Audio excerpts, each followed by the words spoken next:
welcome to this week's Who the Folk podcast. I'm Lonnie Goldsmith, the editor of TCG Folk. This week I talked to attorney Elliot Ginsburg. We talk about his legal specialties of beverage and cannabis law, how he found this niche to practice, and what drew him to law in the first place on this week's Who the Folk podcast. But before we hear from Elliot, this week's Who the Folk podcast is sponsored by the Minnesota Jewish Community Foundation, celebrating half a century of impact, advising individuals, families, and nonprofits on charitable giving and endowments. Visit mnjcf.org to start giving your way. Elliot Ginsburg, welcome to the Who the Folk podcast. Thanks for joining me. Thank you, Lonnie. Appreciate it. Pleasure to talk to you. I've talked to plenty of lawyers before on this show and elsewhere. My wife is a lawyer. I'm sorry. she there are days where she says that too. Yeah. There are lawyers who specialize in lots of things. You have sort of found this niche in food, beverage, cannabis law. Yeah. How did you come to this area of specialty? Okay, so I started out litigating. My personality does not lend itself to enjoying litigation. Okay. I still do it. I still am, I'm good at it, but it's not my favorite thing. Sure. So I was out defending a deposition in somewhere outside of Seattle, and I had a client, and it was a very ugly deposition, lots of yelling and screaming from him and from the other lawyer, and I was in the airport on my way back, and I was like, I gotta find something else to do. And a friend of mine had posted on social media that they were opening a cider place, and that was Sociable Cider Works. Oh, it's a fantastic place. Yeah, so I reached out to Jim, who I knew from college, and he knew my wife, Laura, also. I started doing some work for them and wrote an article or two, and it kind of grew from there, word of mouth wise. The cannabis stuff has kind of been a natural progression from there. I mean, also I'm particularly interested in cannabis law and cannabis itself. Yeah. So early on, when the hemp stuff started, all the breweries were making their own THC beverages. So that kind of kicked that off, and I've been doing it for a while now. I always find it interesting how, like, in not just with lawyers, but many people have, in their careers, they have this moment. Something happens where it's like, I don't want to do this anymore. Yeah. I need to find something. And for some people, it's an entirely new career. Right. In your case, it's just a different track within law. Yes, and I was fortunate enough to be at a small firm with a senior partner who was awesome and willing to let me explore those areas. Mm-hmm. Helps pay for the website and that sort of thing for alcohol beverage law. So I lucked out. I did luck out. I mean, alcohol laws in Minnesota are super interesting. They're awful. I said it in the most Minnesotan way possible, and I'm not a Minnesotan. I don't know if you are, but I am not originally. Okay, so neither of us are original Minnesotans. I said it like a Minnesotan, and you called it like it is. Yeah. They're ridiculous. It is really some of the most onerous laws in the country with respect to certain aspects of the industry that make it very difficult for breweries to grow and survive here. It's interesting, though, sort of the pushback to that is that there's a lot of breweries and distilleries in Minnesota. Yep. I think it's probably leveled off, and I pay less attention than I used to maybe 10 years ago. Sure. Feels like it leveled off, but there's still a lot of really, really good and popular makers of adult beverages in this area. Yeah, unfortunately we've lost several over the past few years. Mm-hmm. Part of that is COVID related. Part of that is difficulty with navigating regulations and finding ways to grow. And so even though there are still plenty of breweries, they're kind of capped as to how big they can get or what they can do, because Minnesota's laws are particularly stringent about that kind of thing.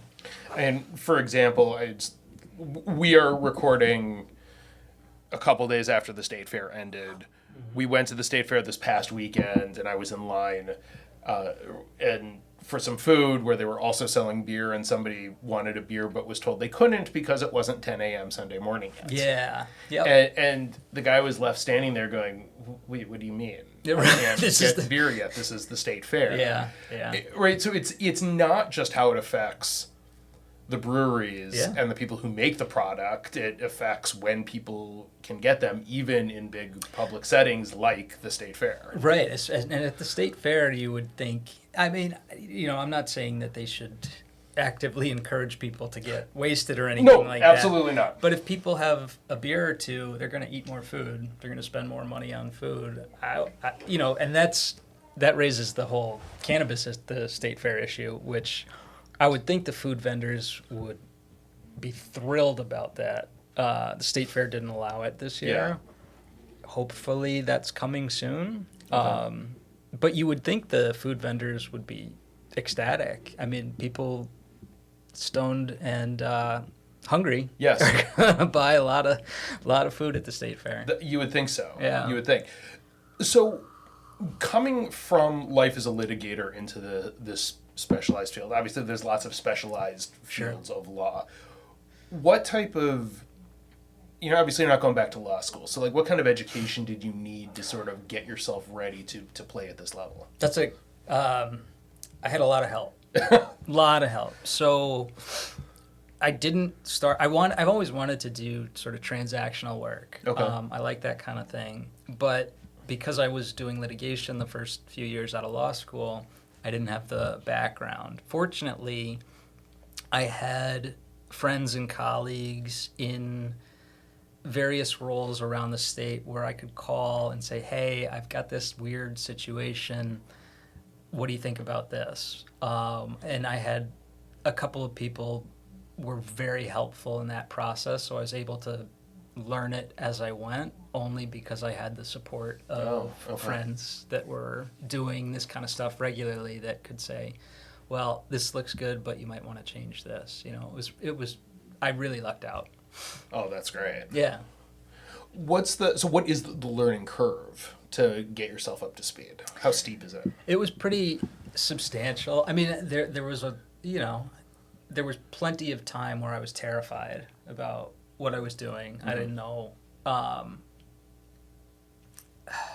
There's a lot of resources online, so you can kind of check and make sure you're headed in the right direction sometimes. But it was years and years of learning, whether it's securities offering issues or trademark matters, and they call it the practice of law for a reason. Mm-hmm. It is, that stuff that was terrifying a little while ago is no longer so terrifying. And state by state, obviously, everybody's laws are so very incredibly different. With respect to beer, spirits, wine, and cannabis, that's been interesting. I mean, the regulatory stuff it's a nightmare in some respects, but it's also very interesting in other respects. How so? What makes it interesting? Well, it is really different from state to state. So, if a client in Minnesota says, hey, I want to ship this product to Arizona, is that okay?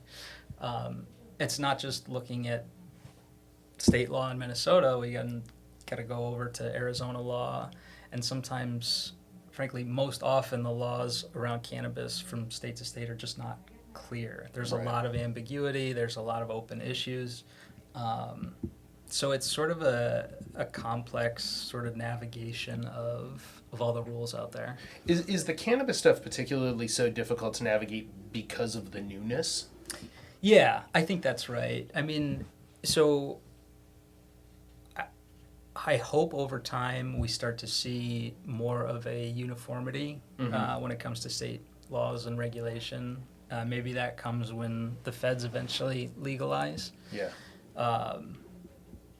But, like Minnesota just came out with the Office of Cannabis Management came out with their first draft rules, and they're very different from the rules of other states. And so it's not like you could come over from Colorado having learned the regulatory system in Colorado Right. and just pick it up in Minnesota. What states, based on your research and sort of expertise in this area, what states are doing it right? Oh, God.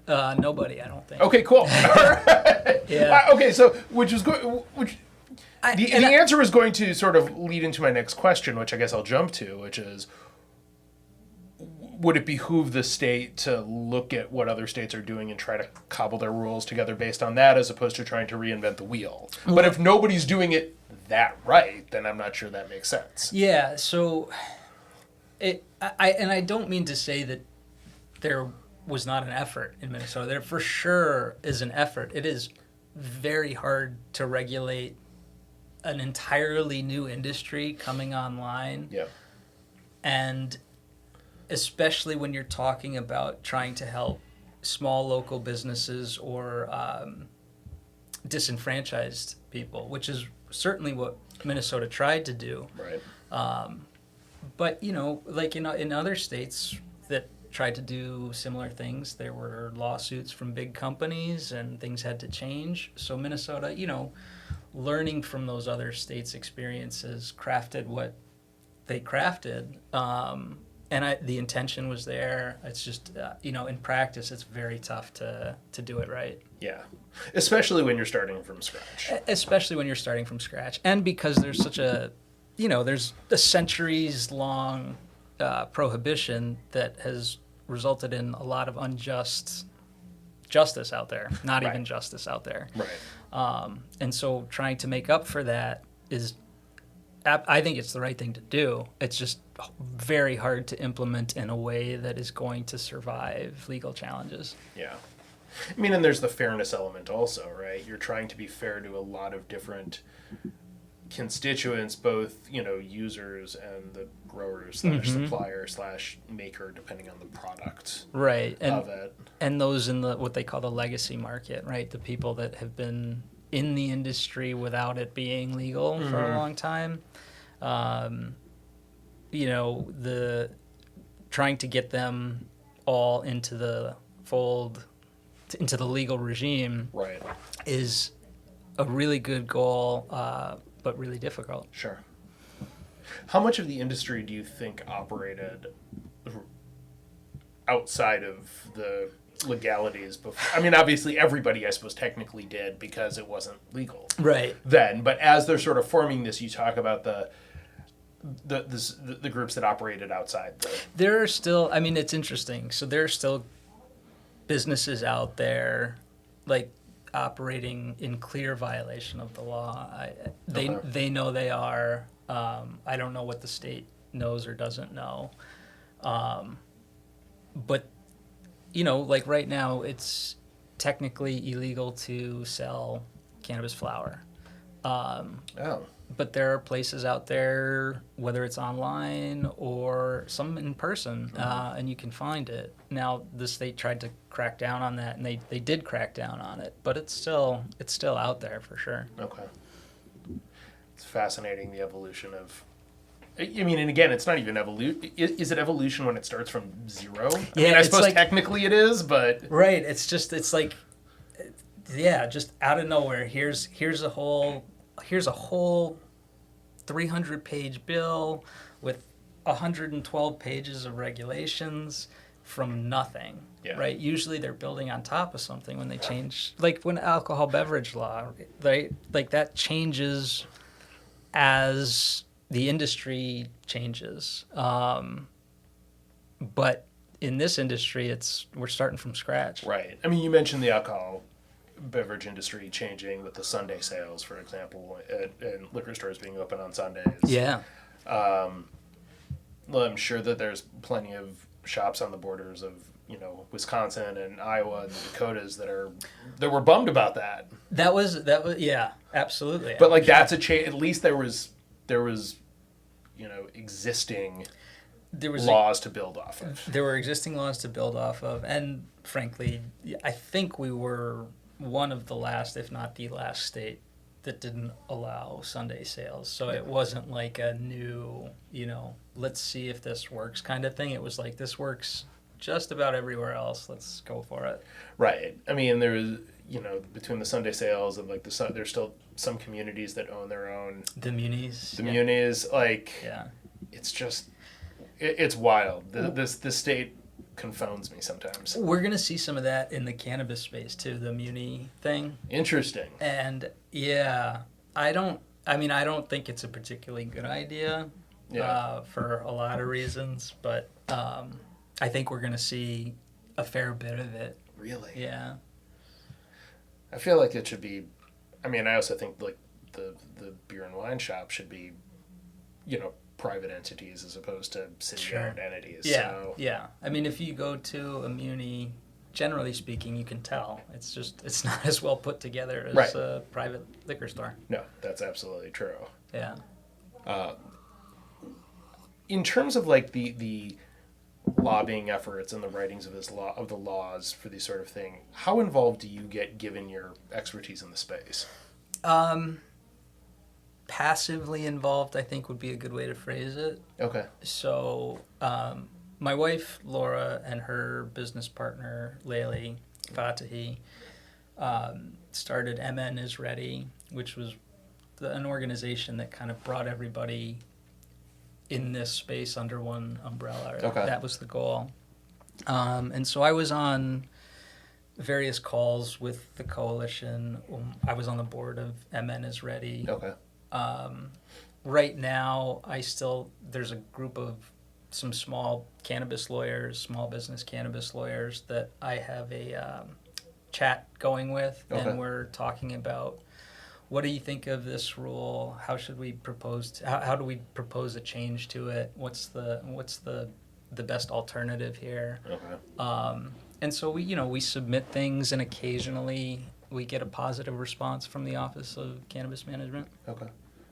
I think it helps that the feedback that you're giving, both from you and from the sort of consortium of other lawyers, is that you're talking to your clients or their clients who can explain how these rules and regulations are actually affecting in real time and how a tweak could improve the process for them. Absolutely. And it's complicated stuff, right? There's a ton of science involved here that, frankly, a regulatory agency is not set up to really understand the difference between this molecule and that molecule, particularly in this space where, because of prohibition, there's been so little time to actually study it in peer-reviewed journals that they're still coming out with new cannabinoids regularly. Really?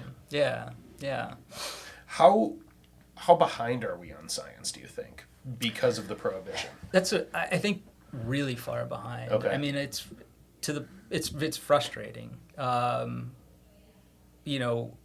Long-term studies are hard to find. Yeah. And one of the problems is going forward, the Minnesota and it's not, I'm not blaming the Office of Cannabis Management or the Minnesota legislature here. I think they had to do this. But in order to have new products or new cannabinoids approved, you have to provide peer-reviewed journals and articles saying this is safe, this is what it does, and that stuff is hard to come by right now. There's more and more happening, obviously, as we see legalization sort of open up, but long-term wise, there's still a huge gap in what we know. Because it's been legal in other countries, Mm-hmm. how much research has been done there that might be able to at least either be helpful or inform a direction here? That's a good question. I don't have an answer for that. Okay. I know you go to Amsterdam and you've been able to get it for a long time, but I don't know how strict the regulatory system is there. Okay. Yeah, I don't know either. I know it's good. Yeah.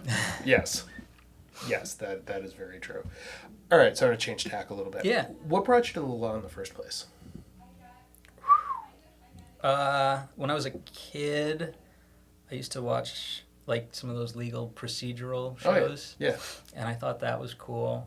I also, I tend to think of myself as someone who can see things from different angles as a peacemaker, which is kind of what I was really looking forward to when I was getting into law, was helping people come to an agreement. Yeah. I didn't realize not how rare that role is, but it takes a while to get there. Yeah. I think the jumping in as and tell me if this is like super cliche. My understanding, a lot of times people, you get out of law school, you go to a firm, big or small, and you jump in as a litigator. It's like like they throw you into the pool to get you that experience. Especially at a small firm where I was at after law school, and especially around the time I graduated, so I graduated law school in 2010. Okay. So which was the tail end of the recession, but at that point, big firms had started laying people off, not offering people jobs that were interns, that was like unheard of before. Yeah, there was that expectation. I mean, and yeah. I know this from my wife's experience, who graduated law school in 2002. Yeah. So pre-recession, and it was, you summer, did a summer internship at a firm. That was the firm you were going to go to. Yeah. And there was just that sort of expectation. And she went to a big firm in town and realized it was... Yeah. I mean, she never really wanted to be a litigator anyway, and just sort of realized big firm life is really hard. I think I lucked out in that regard. So I was a summer at a big, I think they're Texas-based law firm, but they have a satellite office in Minneapolis. Okay. And there was me and one other law student intern kind of thing over the summer, and at that point, we kind of knew that jobs weren't being offered to summer associates.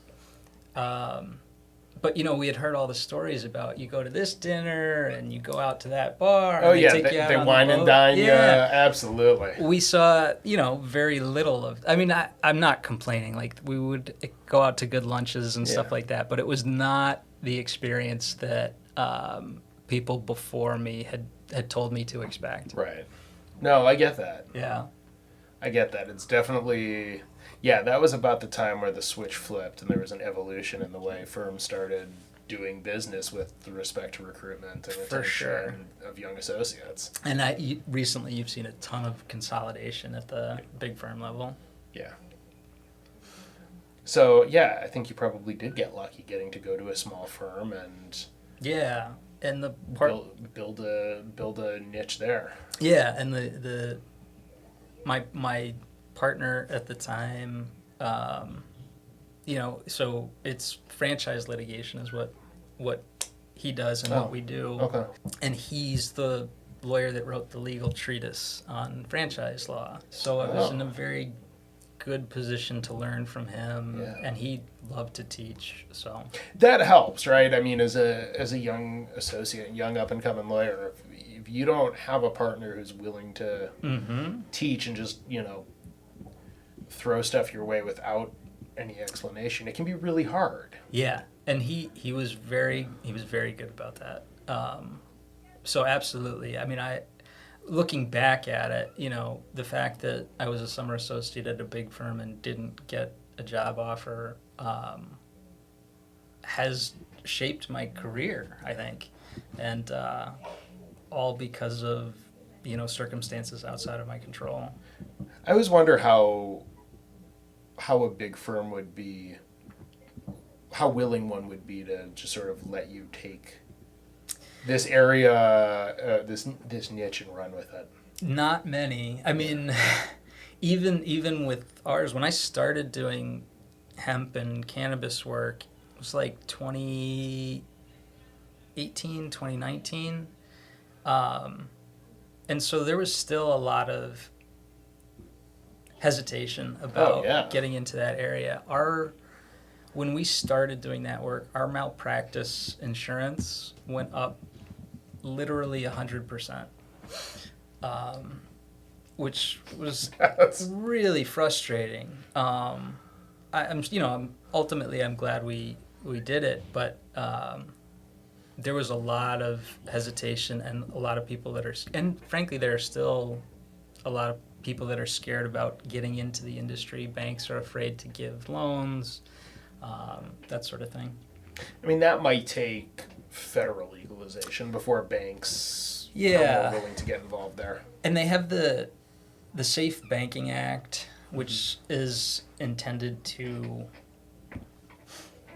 open up the banking system for cannabis and hemp businesses. But, we're still waiting on that. And, yeah, I don't think we're going to see a ton of movement from banks until we get at least some sort of federal approval, even if it's not full legalization. Yeah.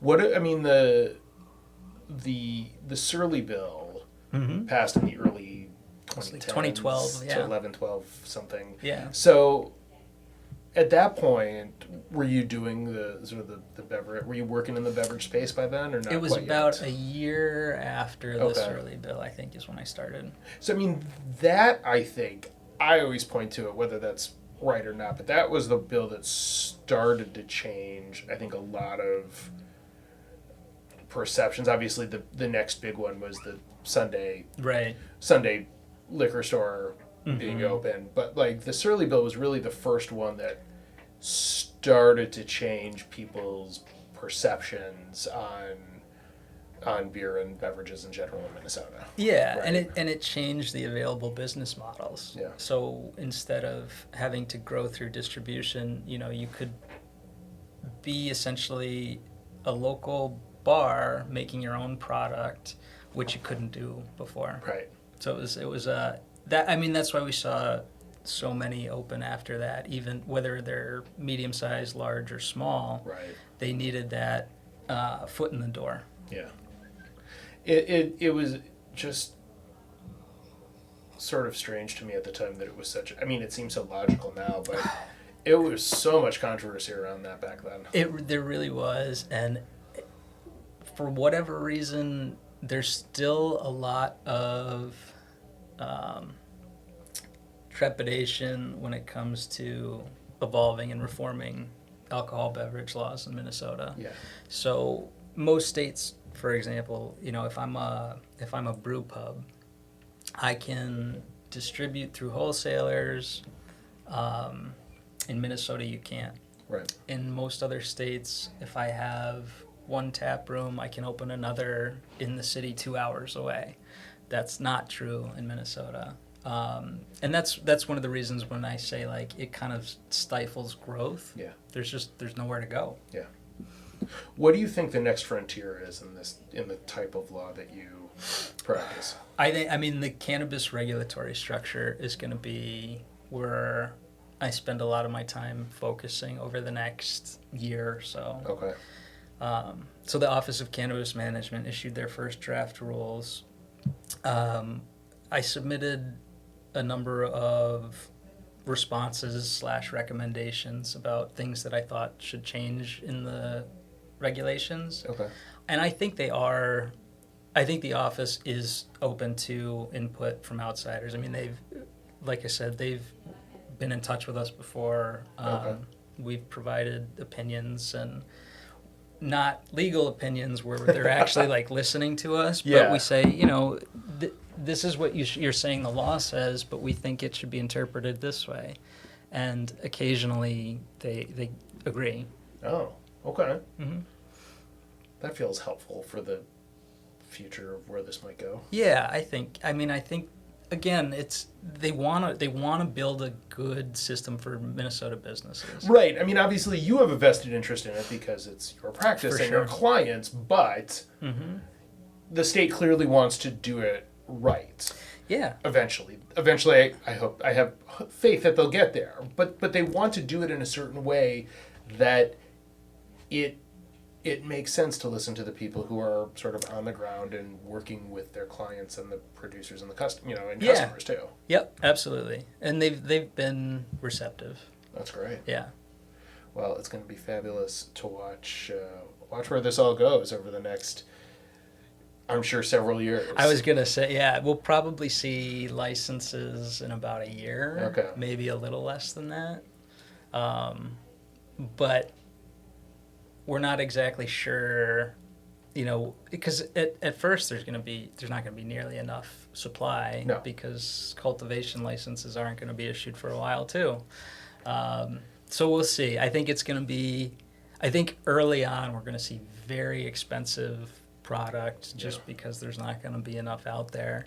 But over the first probably year or two, we'll see it evolve and I think start to level out a bit. I mean, like most businesses, demand will far outstrip supply for a while. Yeah.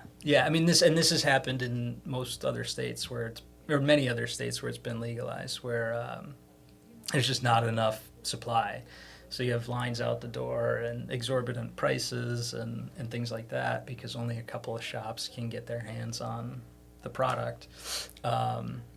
So I think we'll see some of that, but I'm hopeful that there are a few things that they're trying to do to address that concern, one of which is allow some cultivation before retail stores open.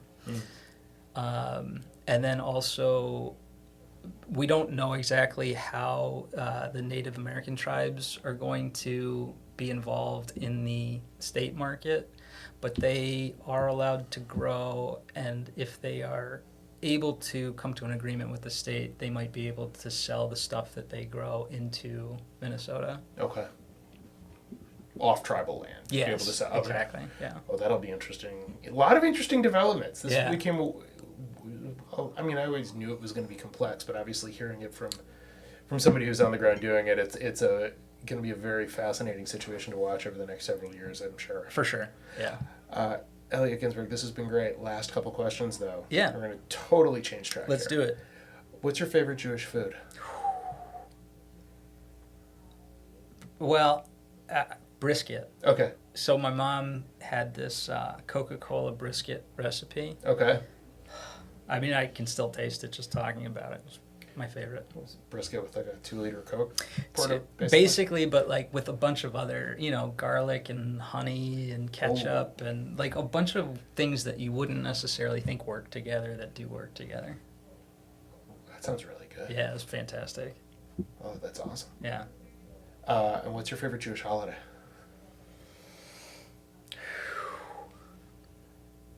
I think Passover. How come? The tradition. So when growing up, we were and we're friends with the rabbi's family where I grew up in Massachusetts. Okay. And so, for the first 18 or so years of my life, we would do the Seder at their house.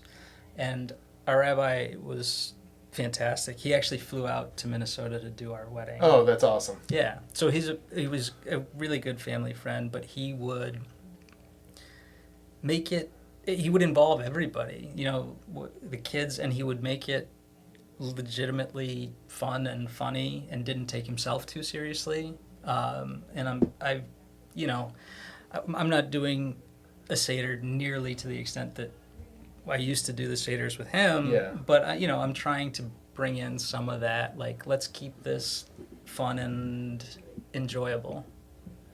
It can be a long, between the meal and the Seder and all, like, it can be a long night, so I am all for keeping it interesting. Right?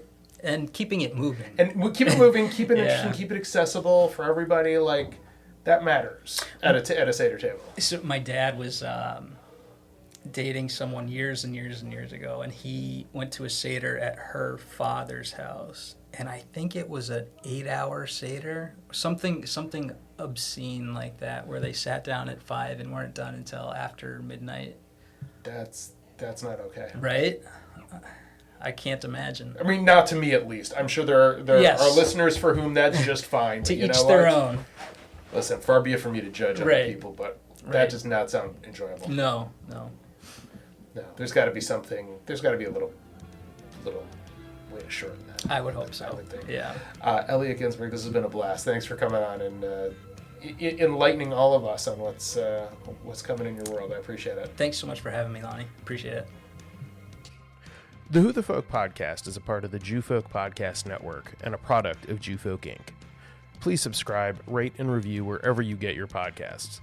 If you have suggestions for other podcast guests, please email them to me at editor@tcjewfolk.com. For our other shows, check out tcjewfolk.com/podcast.